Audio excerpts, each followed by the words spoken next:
에베소서 3장 14절에서 21절입니다.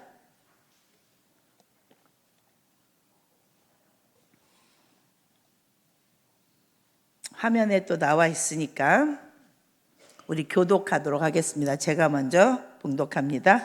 이러함으로 내가 하늘과 땅에 있는 각 족속에게 그의 영광의 풍성함을 따라 그의 성령으로 말미암아 너의 속사람을 능력으로 강건하게 하시오며 믿음으로 말미암아 그리스도께서 너희 마음에 계시게 하시었고 너희가 사랑 가운데서 뿌리가 바뀌고 터가 굳어져서 능히 모든 성도와 함께 지식에 넘치는 그리스도의 사랑을 알고 그 너비와 높이와 깊이가 어떠함을 깨달아 하나님의 모든 충만한 것으로 너희에게 충만하게 하시기를 구하노라. 우리 가운데서 역사하시는 능력대로 우리가 구하거나 생각하는 모든 것에 더 넘치도록 능히 하실 이에게 같이요 교회 안에서와 그리스도 예수 안에서 영광이 대대로 영원 무궁하기를 원하노라. 할렐루야. 아멘. 할렐루야. 감사합니다. 오늘 말씀은 제목은 속사람은 괜찮으십니까? 옆에 분한테 한번 물어보세요. 어떻게 집사님은 권사님은 속사람이 괜찮으십니까?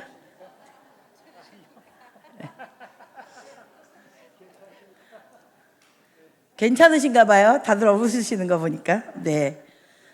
설교를 하려면 어떤 본문을 선택했을 때 그 시대나 그 배경을 알면 아주 중요합니다. 그것을 알고 말씀을 보는 것과 그 배경을 또 그 시대를 모르고 말씀을 보는 거는 자기가 잘못하면 자가당착에 빠지는 그런 일이 되겠죠.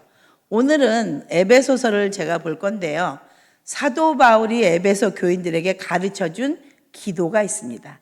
오늘 우리는 기도하러 나왔기 때문에 사도 바울은 에베소 교회에 어떤 기도를 가르쳐줬는지 우리랑 뭐가 다른지 한번 살펴보고 기도에 대해서 우리가 많이 아는 것 같지만 한번 사도 바울의 기도를 한번 배워보고 또 따라해 보려고 합니다. 그러려면 먼저 에베소는 어떤 도시인지 우리 함께 잠깐 살펴보도록 하겠습니다. PPT를 한번 보여주세요. 네, 저것은 에베소 당시에 쓰였던 극장이에요, 극장. 예. 에베소란 뜻은 바람직한이란 뜻을 가지고 있습니다. 로마의 지배 아래 있었고요. 유럽을 잇는 요충지에 있었고요. 무역과 상업이 발달했던 지중해 연안의 아주 큰 3대 도시 중에 하나의 도시가 바로 에베소였습니다. 여러분, 극장이 저렇게 발달됐다는 것은 얼마나 문화나 이런 것들이 발달됐는지 짐작이 되시겠죠? 저기는 한 번에 25,000명. 예, 25,000명 들어가는 교회는 아마 사랑의 교회도 25,000명이 한 번에 들어가긴 힘들 거예요. 그렇게 큰 극장이 발달되어 있던 도시입니다. 그래서 철학과 문화, 예술의 도시였고요. 유대인들을 대상으로는 회당에서 복음이 전해졌고 헬라인을 대상으로는 철학이 발달해서 그 다음 PPT를 보여주시면 두란노서 여러분 아시죠? 네, 두란노서. 저게 그러니까는 도서관도 있고 서점도 있고 한 두란노서원입니다. 강연도 할 수 있는 그런 복음을 가르쳤습니다. 에베소 지역은 사도 요한이 유배되었던 반모섬에서 가까운 지역에 있었고요. 에베소에 가보면 도로가 엄청 큽니다. 저때 당시에. 그리고 도로가 쭉 뚫려 있어서 뭐 마차든 뭐든지 지나갈 수 있고 아주 길도 너무 잘 닦여 있는 그런 도시였고요. 요한계시록에 보면 소아시아 7교회가 있지 않았습니까? 그때 제일 먼저 등장했던 교회가 바로 에베소 교회였습니다. 그런데 에베소 교회는요, 아주 유명한 두 가지가 있었어요. 하나는 뭐냐면 아데미 여신이었어요. 아데미 여신이 아주 숭배를 받는 그런 도시였습니다. 그래서 이 도시가 아주 컸기 때문에 어떤 유행어가 있었냐면 에베소에 가서 돈 자랑하지 말라. 돈이 굉장히 많고 흥청망청하게 흘러다녔던 아주 부유한 곳이었습니다. 그리고 여러 나라 민족이 다 모여 사는, 온갖 인종들이 모여 사는 그런 도시였기 때문에 서로 수용하는 게, 받아들이는 게 아주 자연스럽고 경직되지 않는 그런 도시였고죠. 배타적이지도 않고 도시적, 아주 세련된 도시적 성격을 갖고 있는데, 거기서 가장 숭배를 받았던 게 저 아데미 여신이에요. 온몸이 다 젖가슴이에요. 온몸이. 그게 무슨 뜻이에요? 그만큼 다산과 풍요를 나타냈던 여신이었어요. 그래서 세계 7대 유물에 속했고요. 아데미 여신을 모셨던 신전이 있는데요. 신전은 기둥이 100개가 넘었대요. 예, 기둥이 100개가 넘었고 어마어마한 큰 신전이 있었고, 그러니까 도시 자체가 종합박물관 같은 곳이었고요. 그 신전 안에선 온갖 이론이 만들어지고, 신전 안에서 창기들이 아주 문란한 행위를 통해서 비윤리적이고 도덕적인 행위들이 아주 만연해 있었으며 죄의식이 없는 그런 도시였습니다. 게다가 이렇게 돈이 많이 흘러다니니까 온갖 사람들이 다 모였고, 그러면서 거짓 교사들과 철학자들이 모여들기 시작했고요. 그래서 그들은 샐러리가 없어도 돌아다니면서 강연하고 가르치면서 인파와 군중과 청중을 확보하는 그것으로 대가를 받았습니다. 그러니까 당연히 뭐가 발전했을까요? 화술이 발전했죠. 수사학이라고 하죠. 그래서 말들을 너무 잘해요. 그래서 사람들을 모아놓고 울렸다, 웃겼다, 아마 김창옥 씨 같지 않았을까 싶은 생각이 들어요. 울렸다, 웃겼다, 들었다 놨다, 그런 사람들이 너무 많은 그런 도시였습니다. 이런 곳에서, 이걸 이제 배경으로 두고요, 이런 곳에서 에베소 교인들이 지금 우리 사는 세상과 과히 떨어지지 않습니다. 수준이 과히 떨어지지 않고, 그런 모습 속에서 지금 바울 선생님은 에베소 교회인들에게 기도를 가르치고 있습니다. 과연 이 세속적이고 세상적인 육신의 정욕과 안목의 정욕과 이생의 자랑과 식탐과 성욕과 명예욕과 정욕이, 또 음란함이, 우상화가 아주 만연해 있는 이 에베소 교인들에게 어떤 신앙으로 어떤 기도를 하라고 가르쳤을지, 그러니 우리도 당연히 한번 알아봐야 되지 않겠습니까?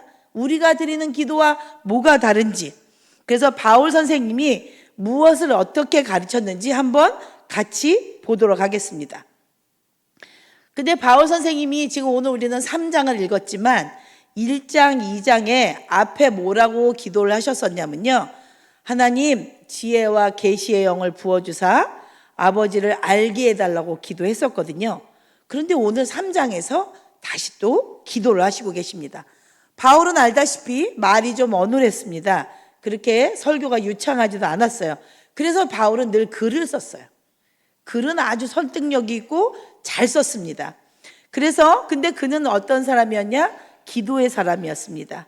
우리가 많은 기도를 드렸는데요, 성도님들도 수없이 새벽기도, 철야기도, 수요기도, 주일기도 뭐 할 거 없이 많이 드렸겠지만, 그러면 진짜 우리의 기도가 주님이 받으시는 기도가 돼야 되지 않겠습니까? 그렇죠? 주님이 기뻐하시는 기도가 돼야 되죠. 주님의 마음에 합한 기도가 되기 위해서 지금 나와서 기도하는 것이지만, 우리가 잘 알고 있는 것 같지만 그렇지 않을 수도 있다는 것을 한번 보도록 하겠습니다. 지금 이 에베소서는 어디에서 썼을까요? 감옥에서 썼습니다. 사도 바울이 감옥에서 썼어요. 그래서 우리는 이 에베소서를 옥중서신이다 이렇게 얘기합니다. 그거를 머릿속에 좀 감안해 놓으시고요. 도대체 이 바울 선생님은 감옥에 갇히면서까지도 뭐가 그렇게 간절해서 이렇게 기도를 써서 에베소 교인들한테 보냈을까 한번 보시자고요. 첫 번째, 3가지 기도를 큰 타이틀로 쓰셨는데요. 첫 번째 16절, 우리 16절 한 번만 다시 보여주세요. 같이 읽어볼까요? 시작. 그의 영광의 풍성을 따라 그의 성령으로 말미암아 너희 속사람을 능령으로 강건하게 하시오며. 여러분, 여기에 주어가 잘 안 보이죠? 주어가 많은 것 같죠? 뭐가 주어일까요? 한번 맞춰보세요. 눈치 빠른 사람은 알 텐데. 속사람. 맞습니다. 속사람. 오늘 제목이 속사람은 괜찮으십니까? 그러니까 속사람이 주어겠죠. 여러분, 서신서는 되게 많아요. 베드로도 썼고 야고보도 썼고 요한도 썼고 많아요. 바울도 썼고 썼지만 거기서 속사람이라는 표현은 바울만 썼어요. 바울 선생님만 속사람을 썼어요. 로마서 7장 22절을 한번 보여주세요. 로마서 7장 22절 같이 읽어볼까요? 시작. 내 속사람으로는 하나님의 법을 즐거워하되. 이 표현이 바울 선생님이 또 썼어요. 로마서 7장 25절도 보여주세요. 시작. 우리 주 예수 그리스도를 말미암아 하나님께 감사하리로다. 그런즉 내 자신이 마음으로는 하나님의 법을 육신으로는 네, 25절에 보면 속사람을 대체할 수 있는 똑같은 용어가 뭐가 있을까요? 네, 마음입니다. 마음. 속사람과 마음은 같은 단어입니다. 그렇다고 치면 속사람이 있다면 겉사람은 당연히 있겠죠. 네, 고린도후서 4장 16절에 보면 겉사람은 후패하나 속사람은 날마다 새로워진다. 이러면서 겉사람과 속사람을 비교 대조해 놓은 말씀도 있습니다. 겉사람은 고난, 부패, 죽음과 관련되어진 우리의 육체적인 몸을 가리키고요. 속사람은 우리의 마음, 내적인 마음을 뜻하는 단어입니다. 정리해 보면 한마디로 속사람은 눈으로 확인하기가 어렵지만 그리스도인의 마음이나 심령을 뜻하는 단어입니다. 자, 이쯤에서 다시 한번 물어보겠습니다. 옆 사람 또 쳐다보세요. 자매님, 형제님, 집사님, 장로님, 권사님, 속사람은 괜찮으십니까? 한번 물어보세요.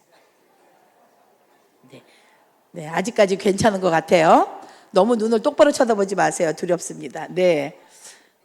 그런데 사도 바울은 지금 뭐라고 얘기하냐? 속사람을 능력으로 강건하게 해달라고 기도하고 있습니다. 하나님, 에베소 교회 성도들의 마음이 강건해지도록 역사해 주옵소서. 마음이 강하고 담대하게 해달라고 지금 그 감옥에서 간절히 기도하고 있습니다. 편지를 썼습니다. 우리들도 마찬가지입니다. 우리가 강건해져야 됩니다. 속이 강건해져야 됩니다.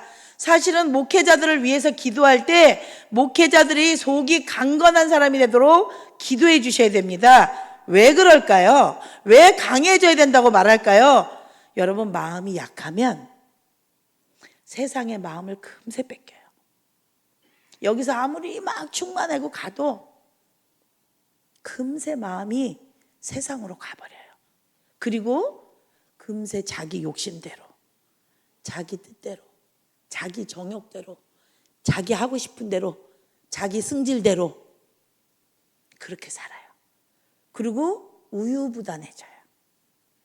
우유부단해지고 죄의 유혹에 쉽게 굴복해요. 이겨내지를 못해요. 세상 사람과의 인간관계에서도 금세 상처를 받아요. 시험과 고난이 찾아오면 그냥 맥없이 다 무너지고, 이런 심령 상태, 이런 마음 상태로는 교회가 교회다울 수 없어요. 이런 삶으로는 삶이 바르고 하나님의 뜻대로 살아갈 수 없어요. 그래서 강건해지도록 기도하고 있어요. 신앙생활 하다 보면 마음이 상하는 일이 여러 가지로 참 많습니다. 눈짓 하나에도, 분위기에도, 말 한마디에도. 그렇죠? 직장생활 다 하시잖아요, 여러분. 만만하세요? 사회생활 하시잖아요. 사업도 하시잖아요. 마음이 어렵고 힘들 때, 흔들리고 괴로울 때 우리의 속사람이 강건해야 그 모든 어려움을 뛰어넘고 주님의 몸된 교회를 신실하게, 그 몸된 교회가 꼭 건물인 성전만을 말하는 게 아니죠. 내 자신이 성전이잖아요. 몸된 내가 똑바로 서 있지 않으면 안 되잖아요. 그래야 끝까지 신실하게 헌신하면서 나갈 수 있는 거잖아요. 그런 사람들이 한 군데 있어요. 사도행전 5장 40절, 41절을 보면 사도들이 어땠는지 한번 보여드릴게요. 사도들이 바깥에 나가서 그리스도께서 죽으시고 부활하셨다는 것을 외치고 증거하기 시작했어요. 그런데 그리스도인의 증인으로 살고 있었는데 그때 관원들이 나타나서 채찍으로 이들을 두드려 팼어요. 근데 그런 상황인데도 그 속이 강건한 사도들은 어떻게 고백했는지 아세요?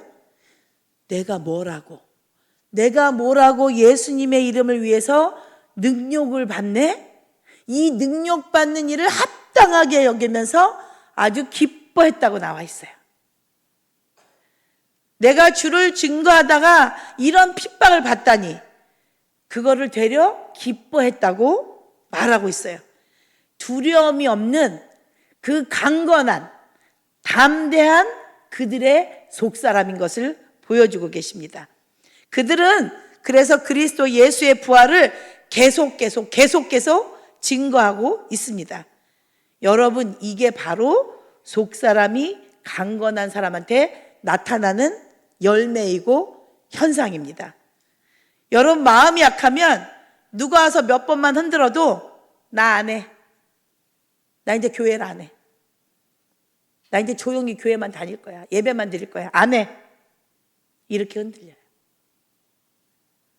모든 고난과 역경을 견디고 오래 참고 소망 가운데 인내하는 믿음을 가지게 되는 건 다른 게 아니에요. 이 속사람이 강건해지면 될 줄로 믿습니다. 여러분들에게 다 이 강건함이 있으시기를 축복합니다. 17절 보겠습니다. 17절 상반절 같이 읽어볼까요? 시작. 믿음으로 말미암아 그리스도께서 너희 마음. 참 이상하죠? 우리가 예수 그리스도를 믿으면 내 마음에 당연히 예수님이 계신데 왜 사도 바울 선생님은 감옥에서까지 예수 그리스도께서 너희 마음에 계시게 하시옵고라고 왜 또 기도를 했을까요? 이미 이루어졌는데 뭐가 아직 다 이루어지지 않았나? 왜 또 계시게 하옵고라고 했지? 이상하다. 그 뜻이 있습니다. 이 뜻은 헬라어로 봐야 압니다. 여러분, 회심할 때 그 마음이 아닙니다. 그 마음이 아니고 헬라어로 카토이케오라고 있는데요. 카토이케오라는 말은 잠깐 머무는 게 아니에요. 잠깐 머무는 게 아니고요. 잠깐 머무는 건 파라이케오라고 하고요. 이 카토이케오는 영구적으로 계속 어떤 일이 있어도 주 예수 그리스도가 내게서 떠나지 않는 상태, 아주 정착해서 거주하시는 상태를 카토이케오라고 합니다. 한마디로 그리스도께서 거주하시는 그 장소는 내 속사람은, 내 심령은, 내 마음은, 내 인격에, 내 의지에, 내 감정에, 내 기분에 중심이 내주하시고 예수님이 내주하시고 자리를 잡고 앉아있어 떠나지 않는 상태, 그 상태가 바로 카토이케오예요. 그래서 바울 선생님이 너희 마음 가운데 그리스도께서 계시게 하시옵고 이거를 계속 기도하라고 하신 것이에요. 왜냐? 계속 왔다 갔다 해요. 주님이 나갔다 들어왔다 나갔다 들어왔다 나갔다 들어왔다 해요. 마음이 흔들려서. 17절 하반절 봅시다. 17절 하반절 같이 읽을게. 시작. 너희가 사랑 가운데 뿌리가 박히고 그 터가 굳어지는 이 역사가 나타납니다. 여기서 여러분, 신자의 심령 가운데 부어지는 그 사랑 가운데 뿌리가 박히는데 그 사랑은 과연 무슨 사랑일까요? 뽑히지 않는 사랑, 왔다 갔다 하지 않는 사랑, 때려치지 않는 사랑, 흔들리지 않는 사랑, 확신에 거한 사랑, 강건한 사랑, 그 사랑이 바로 주님이 말하는, 바울이 말하는 그 사랑입니다. 이런 사랑이 없는 사람은요, 어떠냐면요, 계속 주님이 나갔다 들어왔다, 계신 것 같다 안 계신 것 같다 막 그래요. 왜 그럴까요? 그 기준이 자기 행실에 있기 때문에 그래요. 내가 좀 충만하고 기도도 좀 하고 하면 주님이 계신 것 같고, 또 내가 좀 나태하고 맨날 빼먹고 기도도 못하고 별로 그리스도인답지 않으면 떠나신 것 같고, 그러나 우리 주님은 일방적으로 일관되게 늘 계시는 분이신 줄로 믿습니다. 우리가 질퍽거릴 때도, 그래서 넘어질 때도, 우리가 잘 될 때도, 우리가 삐져서 주님 앞에 섭섭할 때도 그분은 나와 함께 계시는 줄로 믿습니다. 그것을 누가 보증해 주시냐? 바로 성령님이 보증해 주시는 것입니다. 그래서 우리의 신앙 가운데 우리가 기준이 아니라 정말 주 예수 그리스도가 내 안에서 자리를 잡고 내주해 주시는 삶, 진짜 떠나지 않는 삶, 영원히 함께 되는 삶, 이 삶이 안 되면 신앙생활이 어떤지 아세요? 재미가 없어요. 재미가 없고 식상해져요. 해피하지 않아요. 그리고 자꾸 부담스럽고 힘들어지고 나만 하는 것 같고 그렇게 돼버려요. 그러다가 습관적으로 변하기 시작합니다. 여러분은 지금 어떤 상태인지 계속 말씀을 통해서 자신의 속사람을 한번 보시기 바랍니다.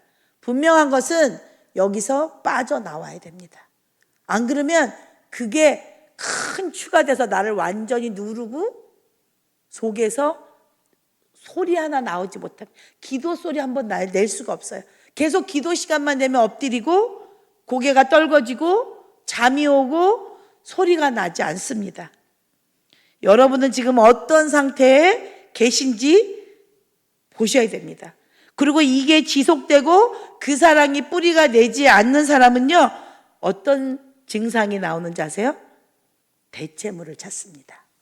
그 사랑을 충족하는 대체물, 비슷한 사랑을 찾아요. 그래서 뭘 갈구하냐? 사람의 인정과 사랑을 갈구하기 시작합니다.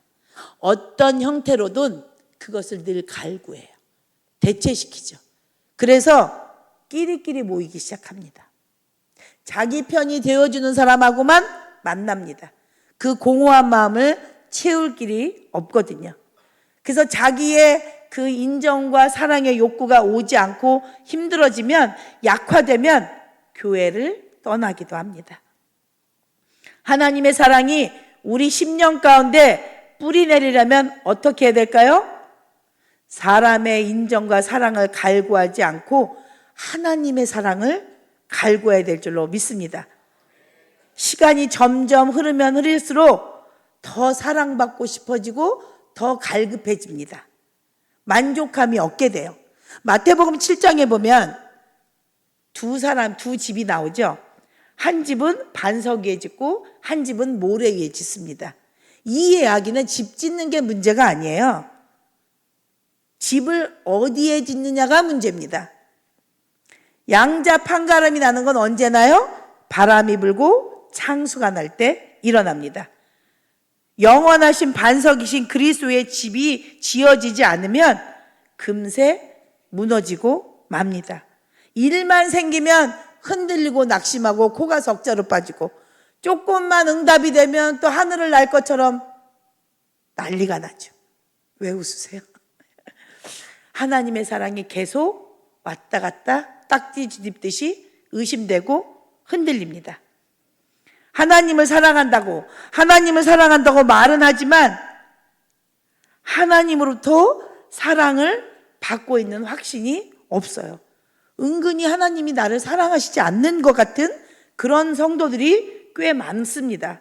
그래서 하나님의 사랑을 실질적으로 깊이 경험하고 체험하고 느껴야 됩니다, 여러분. 옛날 얘기만 해서 될 일은 아닙니다, 여러분.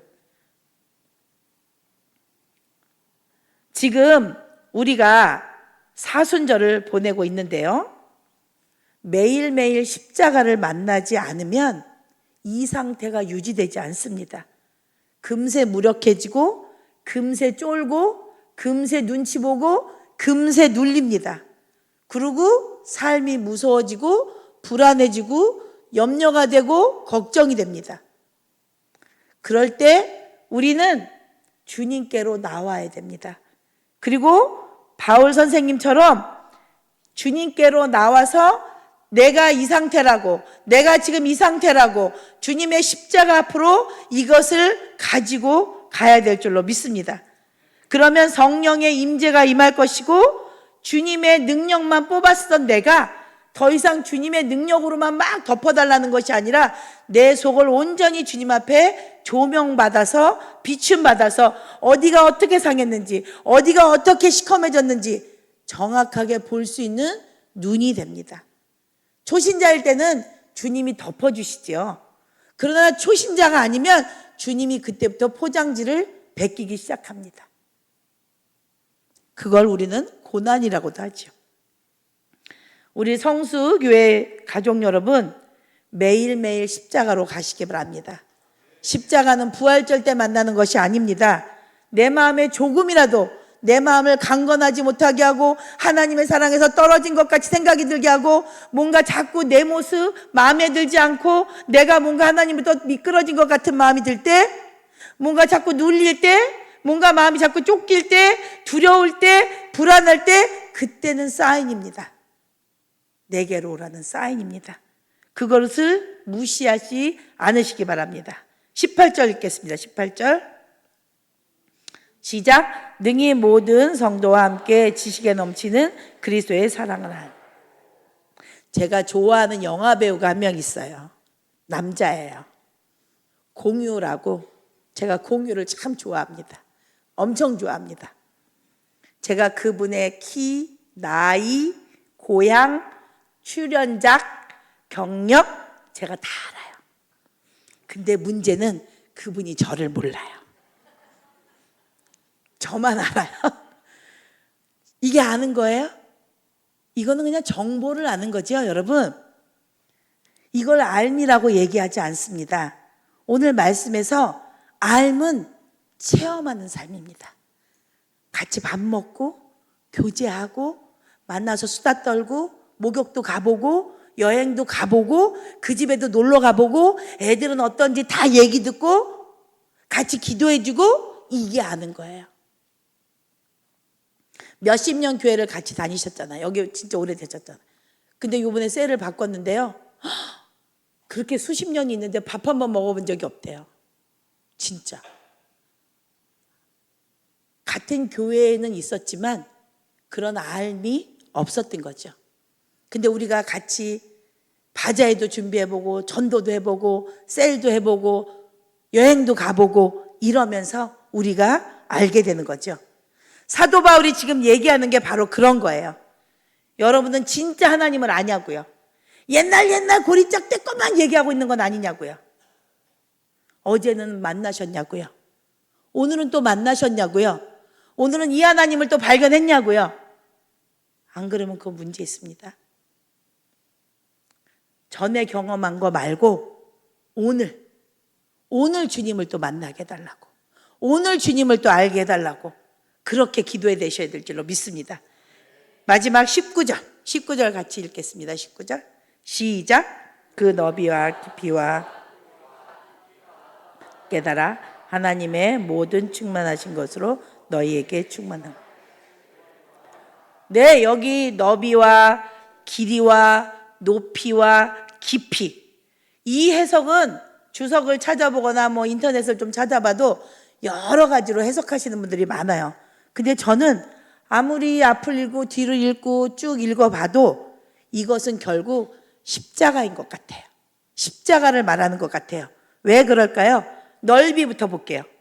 넓이는 유대인이나 헬라인이나 이방인이나, 그쵸? 배운 자나 가난한 자나 못 배운 자나, 주님의 넓이는, 이 십자가는 모든 족속을 초대하는 것입니다. 또 길이는 뭘까요? 길이는, 십자가의 사건은 영원히 효력이 있잖아요. 역사와 시대를, 시간을 뛰어넘는 그 영단번의 효력이 바로 십자가 사건이잖아요. 2000년 전 갈보리 언덕에서 있었던 그 사건이 박제된 옛날 사건이 아니잖아요. 오늘도 이 십자가에 흘렀던 그리스도의 보혈이 내게 들어와서 내게 또 은혜로 이 밤에 우리가 기도할 때 그것이 또 우리를 적셔주시고 그것이 우리를 또 속죄해 주시고 그것이 우리를 또 다시 새롭게 해 주실 거잖아요. 그 다음에 깊이는 무엇입니까? 아버지의 마음이잖아요. 자기와 동등 되신 하나님이신 예수 그리스도를, 그 아들을 이 땅에 내려보내신 그 깊이, 누가 할 수가 있겠어요? 피조물에 불과한 나 같은 한 사람을 위해서 희생하신 그 희생, 누가 할 수 있겠어요? 십자가의 사건은 여러분 이성으로는 이해되지 않습니다. 이해가 안 되니까 믿어야 됩니다. 근데 보통 믿으면 이해가 되거든요. 근데 그 깊은 사랑은 우리가 다 이해할 수가 없습니다. 그 깊이 때문에 사망 권세, 음부의 권세를 깨치시고 그 아들 예수님은, 하나님이 예수님을 어떻게 하셨습니까? 높이 부활시키시고 올리셔서 하늘 보좌로 올리신 줄로 믿습니다. 이 모든 것을 아우르는, 이 네 가지의 모든 것을 아우르는 것은 바로 십자가밖에 설명이 안 됩니다. 이것이 하나님의 충만입니다. 바로 여기에 아버지께서 우리를 향한 자기의 사랑을 확증하셨다는 그 말씀이 있어지는 것입니다. 그런데 에베소 교회는요, 애쓰긴 애썼어요. 그 진리를 지키려고. 그런데 계시록 앞에 보면 제일 첫 번째 나오는 7교회 중에 첫 번째가 에베소 교회잖아요. 그런데 그 처음 사랑을 잊었다고 그랬어요. 소아시아 7교회 중에서 가장 먼저 나오는 에베소 교회가 첫사랑을 잃었다고 주님이 말씀하고 계십니다. 그들이 추구했던 떠들었던 그 진리는 참된 게 아니었던 거죠. 오늘 우리 성수교회도 바울의 기도를 본받아 기도할 수 있기를 축복합니다. 이 시간 찬양할 텐데요. 우리가 이 속사람이 강건해지고 세상에 흔들리지 아니하고 견고히 박혀서 뿌리가 내리고 주님이 내 안에서 털을 잡으시고 내주하시려면 성령이 오셔야 돼요. 우리 힘으로 되지 않습니다. 우리 이성으로 되지 않습니다. 성령께서 오셔서 우리를 다스려 달라고, 내 속을 좀 이렇게 빛으로, 저를 지금 다 비추시잖아요. 비추듯이 내 속을 비춰달라고. 여러분 속사람은 괜찮으십니까? 여러분 속은 지금 잘 포장해 놓은, 잘 덮어 놓은 것으로 그럴듯하게 가고 계시진 않습니까? 이 시간 큰 소리 내지 않아도 좋아요. 성령님을 웰컴하세요. 성령님 웰컴입니다. 오시옵소서. 성령님 오시옵소서.